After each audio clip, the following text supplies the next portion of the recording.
ہوگا۔ جو لوگ یہ کہتے ہیں کہ کشمیر کی تحریک آزادی کے پیچھے پاکستان کا ہاتھ ہے، انہیں چاہیے کہ وہ تاریخ کا مطالعہ کریں، اور اگر وہ تاریخ کا مطالعہ کریں گے تو انہیں یہ پتہ چلے گا کہ جو رنجیت سنگھ کا سکہ شاہی دور تھا، اس دور میں کشمیریوں کی غلامی کے بدترین وقت کا آغاز ہوا، اور 1832 میں جب رنجیت سنگھ کا ایک نمائندہ تھا مہاراجہ گلاب سنگھ، اس کا جموں کے علاقے پر قبضہ تھا، تو 1832 میں منگ اور پلندری کے علاقے میں مہاراجہ گلاب سنگھ کے خلاف پہلی بغاوت ہوئی تھی، اور یہ وہ زمانہ تھا جب ملی خان اور سبز علی خان یہ دو کشمیری حریت پسند تھے، اور ان کی کھالیں ادھیڑ کر درختوں پر لٹکائی گئی تھی، اور منگ میں ابھی بھی وہ درخت موجود ہے جس پر کہ وہ کھالیں لٹکائی گئی تھی۔ اور یہ تو آپ جانتے ہی ہیں کہ 16 مارچ 1846 کو انگریزوں نے صرف 75 لاکھ نانک شاہی، جو کہ اس دور کی کرنسی کا نام تھا، تو 75 لاکھ نانک شاہی کے عوض کشمیر کو انگریزوں نے مہاراجہ گلاب سنگھ کے ہاتھوں بیچ دیا، اور اس کے بعد نہ صرف جموں بلکہ سری نگر پر بھی مہاراجہ گلاب سنگھ کا قبضہ ہو گیا۔ 1931 میں جموں میں قرآن پاک کی توہین پر کشمیری مسلمانوں کے احتجاج کا ایک سلسلہ شروع ہوا، اور پھر یہ سلسلہ سری نگر تک پھیل گیا، اور پھر جو سری نگر کی جامع مسجد ہے اس میں دیر کا ایک پٹھان نوجوان تھا عبد القدیر، اس نے آزادی کے نعرے لگائے، اس پر عبد القدیر کو گرفتار کر لیا گیا۔ اس کا تعلق کشمیر سے نہیں تھا، وہ ملازمت کے لیے کشمیر گیا تھا، تعلق اس کا دیر سے تھا۔ اس کی گرفتاری پر کشمیری مسلمانوں نے احتجاج کیا، اور پھر اس احتجاج پر 13 جولائی 1931 کو سری نگر کی جو سینٹرل جیل تھی اس کے سامنے کشمیری مسلمانوں کے ایک اجتماع پر فائرنگ ہوئی، اس میں 6 کشمیری مسلمان شہید ہو گئے، جس کے بعد یہ تحریک پوری ریاست جموں کشمیر میں پھیل گئی، اور آج بھی جو کشمیری 13 جولائی کا دن ہے وہ یوم شہدائے کشمیر کے طور پہ مناتے ہیں۔ تو اس یوم شہدائے کشمیر کا تعلق 13 جولائی 1931 کے اس واقعے سے ہے، جس کا مقصد عبد القدیر کی گرفتاری پر احتجاج تھا۔ تو یہ پوائنٹ آپ کو ضرور اپنے ذہن میں رکھنا چاہیے کہ جو لوگ یہ کہتے ہیں کہ کشمیر کی تحریک آزادی کے پیچھے پاکستان ہے، وہ تاریخ کا مطالعہ کریں تو ان کو پتہ چلے گا کہ جو کشمیریوں کا یوم شہدائے کشمیر ہے یہ 13 جولائی 1931 کے واقعات کی مناسبت سے یوم شہدائے کشمیر ہے۔ یہ یوم شہدائے کشمیر 1947 کے بعد کے کسی واقعے کے حوالے سے نہیں ہے۔ یہی وہ زمانہ تھا، 1931 کا زمانہ تھا، جب شاعر مشرق حضرت علامہ اقبال نے کچھ دیگر مسلمان زعماء کے ساتھ مل کر لاہور میں کشمیر کمیٹی قائم کی، اور پھر جو کشمیر کی صورتحال تھی اس پر احتجاج کے لیے لاہور میں ایک جلوس نکالا گیا جس کی قیادت علامہ اقبال نے کی، اور جلوس کے بعد ایک جلسے سے بھی انہوں نے خطاب کیا، اور یہ 14 اگست کا دن تھا۔ 14 اگست 1931 کو علامہ اقبال نے لاہور میں پہلی دفعہ یوم کشمیر منایا، اور ان کو اس وقت نہیں پتا تھا کہ بعد میں یہی 14 اگست پاکستان کا یوم آزادی بن جائے گا، وہ پاکستان جس میں لفظ کاف جو ہے وہ کشمیر کی نمائندگی کرتا ہے۔ تو یہ 14 اگست 1931 کا جلسہ تھا جس میں حضرت علامہ اقبال نے اپنا یہ مشہور شعر بھی پڑھا تھا، آج وہ کشمیر ہے محکوم و مجبور و فقیر، کل جسے اہل نظر کہتے تھے ایران صغیر۔ تو یہ مشہور شعر علامہ اقبال نے 14 اگست 1931 کو لاہور کے جلسے میں پڑھا تھا۔ صرف علامہ اقبال نہیں بلکہ قائد اعظم کو بھی کشمیر میں بہت گہری دلچسپی تھی، بلکہ قائد اعظم محمد علی جناح کو کشمیر بہت پسند تھا، اور وہ کشمیر کی آب و ہوا کو بہت پسند کرتے تھے، اس لیے وہ کئی ہفتے کے لیے کشمیر جا کے قیام فرمایا کرتے تھے، اور وہ سیالکوٹ کے قریب سچیت گڑھ کے راستے سے جموں میں داخل ہوتے تھے اور بائی روڈ سری نگر جاتے تھے، اور پھر گلمرگ کے علاقے میں مستقل قیام فرمایا کرتے تھے۔ اور قائد اعظم کے ایک پرسنل سیکرٹری تھے کے ایچ خورشید، ان کا تعلق بھی کشمیر سے تھا، اور کے ایچ خورشید کی قائد اعظم کے ساتھ ملاقات بھی سری نگر میں ہوئی تھی۔ 1947 میں تقسیم ہند کا فیصلہ ہوا تو 565 ریاستوں نے برِ صغیر پاک و ہند میں 565 ریاستیں ایسی تھی جنہوں نے پاکستان یا بھارت میں سے کسی ایک کے ساتھ اپنے الحاق کا فیصلہ کرنا تھا۔ تو انہی میں سے ایک ریاست جوناگڑھ تھی۔ ریاست جوناگڑھ کا جو حکمران تھا وہ مسلمان تھا، لیکن جو آبادی کی اکثریت تھی وہ غیر مسلم تھی۔ جوناگڑھ کے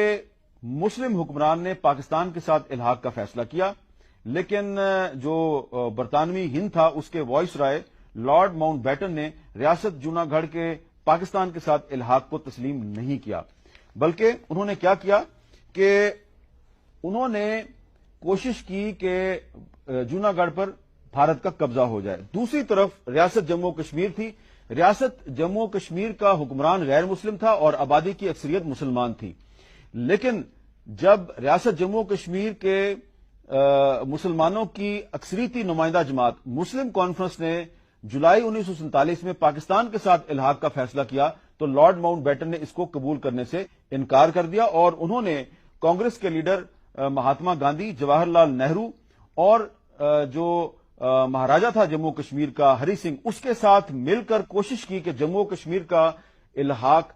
بھارت کے ساتھ ہو جائے، یعنی کہ بھارت کا جموں کشمیر پر قبضہ ہو جائے۔ لارڈ ماؤنٹ بیٹن نے تقسیم ہند کا ایک ایسا منصوبہ بنایا جس کے تحت ایک تو پنجاب تقسیم ہو گیا، دوسرا بنگال بھی تقسیم ہو گیا، اور تیسرا اس نے کوشش کی کہ ریاست جموں کشمیر پر اس کا ایک غیر اعلانیہ کنٹرول قائم ہو جائے اور وہ ریاست جموں کشمیر کو بھارت کے حوالے کر دے۔ اور اس مقصد کے لیے لارڈ ماؤنٹ بیٹن نے جواہر لال نہرو کے ساتھ مل کر کیا کچھ کیا، یہ میں آپ کو بتاؤں گا کچھ دستاویزی ثبوتوں کے ساتھ۔ 3 جون 1947 کو جب تقسیم ہند کا فیصلہ ہوا تو ریاست جموں کشمیر کے جو مختلف علاقے تھے وہاں پر ڈوگرا فوج نے مسلمانوں پر ظلم و ستم شروع کر دیا۔ 6 اکتوبر کو پونچھ کے علاقے میں ڈوگرا فوج کے خلاف باقاعدہ بغاوت ہو گئی۔ 22 اکتوبر 1947 کو ایک قبائلی لشکر کشمیری حریت پسندوں کی مدد کے لیے مظفر آباد پہنچا اور اس نے مظفر آباد کو ڈوگرا فوج سے آزاد کروا لیا۔ 24 اکتوبر کو ریاست جموں کشمیر میں سردار ابراہیم خان کی قیادت میں ایک متوازی حکومت قائم کرنے کا اعلان ہو گیا، اور یہ وہ لوگ تھے جو کہ قبائلی لشکر کے ساتھ مل کر سری نگر کے گرد و نواح تک پہنچ چکے تھے۔ یہاں پر میں میجر جنرل اکبر خان کی اس کتاب کا ذکر کرنا چاہوں گا۔ اس کتاب کا نام ہے ریڈرز ان کشمیر، اور میجر جنرل اکبر خان صاحب اس وقت پاکستانی فوج کے ایک سینئر افسر تھے، جی ایچ کیو میں پوسٹڈ تھے، اور انہوں نے اپنی اس کتاب میں لکھا ہے کہ وزیر اعظم لیاقت علی خان نے جی ایچ کیو کو یہ ہدایت کی تھی کہ جو کشمیری حریت پسند ہیں ان کی مدد کی جائے، اور اس سلسلے میں 4000 رائفلوں کا بندوبست کیا گیا۔ میجر جنرل اکبر خان نے اپنی اس کتاب میں لکھا ہے کہ انہوں نے یہ 4000 رائفلیں جب پنجاب کی انتظامیہ کے حوالے کی تو پنجاب پولیس نے ان رائفلوں کو دیسی بندوقوں سے بدل دیا، یعنی کہ جو فوجی رائفلیں تھیں وہ پنجاب پولیس نے رکھ لیں اور اس کی جگہ پر جو لوکل میڈ دیسی ساختہ بندوقیں تھیں ان سے ان فوجی رائفلوں کو ریپلیس کر دیا۔ یہ بندوقیں جو ہیں یہ کشمیری حریت پسندوں کے پاس پہنچیں، اور ظاہر ہے کہ ان بندوقوں میں وہ جان نہیں تھی جو کہ فوجی بندوقوں میں ہوتی ہے، لیکن اس کے باوجود یہ جو کشمیری حریت پسند تھے انہوں نے قبائلی لشکر کے ساتھ مل کے میرپور سے لے کے مظفر آباد اور مظفر آباد سے آگے بہت سے جو علاقے ہیں ان کو آزاد کروا لیا، اور یہی وہ علاقہ ہے جو اب آزاد کشمیر کہلاتا ہے۔ 27 اکتوبر 1947 کو بھارتی فوج نے سری نگر پر حملہ کر دیا، سری نگر پر قبضہ کر لیا۔ جب قائد اعظم محمد علی جناح کے پاس یہ خبر پہنچی تو انہوں نے جو پاکستانی فوج کا انگریز سربراہ تھا جنرل گریسی، اس کو یہ حکم دیا کہ وہ جموں اور بارہمولہ پر حملہ کرے، لیکن جنرل گریسی نے انکار کر دیا، اور جنرل گریسی نے قائد اعظم محمد علی جناح سے کہا کہ ریاست جموں کشمیر نے بھارت کے ساتھ الحاق کر لیا ہے، لہذا اب قانونی طور پر ہم ریاست جموں کشمیر پر حملہ نہیں کر سکتے۔ تاریخی حقائق یہ بتاتے ہیں کہ جنرل گریسی کا یہ موقف غلط تھا۔ جنرل گریسی نے قائد اعظم کے ساتھ جھوٹ بولا تھا کیونکہ جو وائس رائے تھا لارڈ ماؤنٹ بیٹن وہ بھارت کے وزیر اعظم نہرو کے ساتھ ملا ہوا تھا، کیونکہ جب جنرل گریسی نے قائد اعظم کو یہ بتایا کہ ریاست جموں کشمیر نے بھارت کے ساتھ الحاق کر لیا ہے، اس وقت تک ریاست جموں کشمیر کے مہاراجا ہری سنگھ نے جو بھارت کے ساتھ الحاق کی دستاویز ہے وہ دیکھی بھی نہیں تھی۔ تو کیا یہ ایک فراڈ تھا؟ اس سوال کا جواب حاصل کرنے کے لیے میں آپ کو مختلف غیر پاکستانی مصنفین کی کتابوں کے حوالے دوں گا۔ سب سے پہلے میں حوالہ دوں گا ایک برطانوی رائٹر ہیں، بہت مشہور جرنلسٹ ہیں، وکٹوریا شیفیلڈ۔ ان کی ایک کتاب ہے کشمیر ان دا کراس فائر. کشمیر